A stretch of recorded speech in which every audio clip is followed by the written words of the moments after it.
સાલ હતી 1993। જગ્યા બ્રાઝિલ અને પેરુની સરહદ પર ફેલાયેલું એમેઝોનનું ગીચ જંગલ।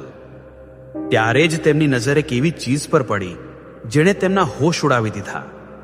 કીચડમાં એક પગનું નિશાન હતું, લગભગ 3 ફૂટ લાંબુ। ત્યાંના આદિવાસીઓ તેને માપિંગુવારી કહે છે, જંગલનો એ રહસ્યમય દૈત્ય। શું તમે માનશો જો હું કહું કે અહીં 40 ફૂટ લાંબા એનાકોન્ડા આજે પણ મોજૂદ છે?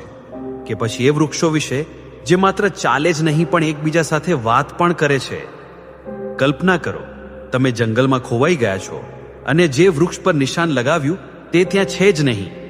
અહીં વોકિંગ પામ નામના વૃક્ષો જોવા મળે છે જે દરરોજ પોતાની જગ્યા બદલે છે। યનોમાની જનજાતિ માને છે કે જંગલના કેટલાક વૃક્ષો એકબીજા સાથે વાત કરે છે। ફૂગના નેટવર્ક દ્વારા આ વૃક્ષો એકબીજાને જોખમની ચેતવણી આપે છે। એમેઝોનનું જંગલ દિવસે જેટલું શાંત લાગે છે, રાત્રે એટલું જ ભયાનક બની જાય છે। 2017માં રેકોર્ડ થયેલી એક એવી દહાડ જે કોઈ જ્ઞાત જાનવર સાથે મેચ નહોતી થતી। ત્યાંના સ્થાનિક લોકો તેને કુરુપીરાનો અવાજ કહે છે। અમે વાત કરી રહ્યા છીએ જાયન્ટ એનાકોન્ડાની, જે 40 ફૂટથી પણ લાંબો હોઈ શકે છે।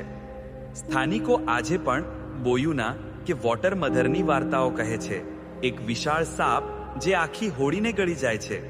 રાત થતાં જ જંગલના કેટલાક ભાગો વાદળી લીલી રોશનીથી ચમકવા લાગે છે। આ જાદુઈ ચમકનું કારણ છે બાયોલ્યુમિનેસન્સ। પણ આ સુંદરતા પણ દગો આપી શકે છે। શિકારીઓ આ ચમકનો ઉપયોગ શિકાર માટે કરે છે। એક જનજાતિ છે માચિગવેંગા, જે એક રાજની રક્ષા કરે છે। તેમના મતે જંગલના ઊંડા ભાગમાં ઇન્કાર્ન વારિસ રહે છે। તેઓ અડધા માણસ અને અડધા જગવાર જેવા દેખાય છે અને રૂપ બદલવાની શક્તિ ધરાવે છે। અહીં શોર્ટ ઇયર્ડ ડોગ જોવા મળે છે, જેને ઘોસ્ટ ડોગ પણ કહે છે। સ્થાનિક લોકો માને છે કે આ કૂતરો જંગલની આત્માઓનું સંદેશવાહક છે। સ્થાનિક માછીમારો એક મોટા અને ખતરનાક અદૃશ્ય શિકારીની વાત કરે છે। તેમનું માનવું છે કે તે યાકુરુના છે, પાણીનો એક રાક્ષસ જે અદૃશ્ય થઈ શકે છે। અહીં ગ્લાઇડિંગ લિઝર્ડ અને ગ્લાઇડિંગ સ્નેક જોવા મળે છે। કેટલાક ફોટોગ્રાફરોએ વાદળોની પાસે જેલીફિશ જેવી આકૃતિઓ ઉડતી જોઈ હોવાનો દાવો કર્યો છે। અમે આજે જે રહસ્યોની વાત કરી તે તો આ વિશાળ જંગલના બસ અમુક પાના છે। જો તમે ઈચ્છતા હો કે હું આ સફર ચાલુ રાખું તો નીચે કોમેન્ટ્સમાં પાર્ટ 2 જરૂર લખજો।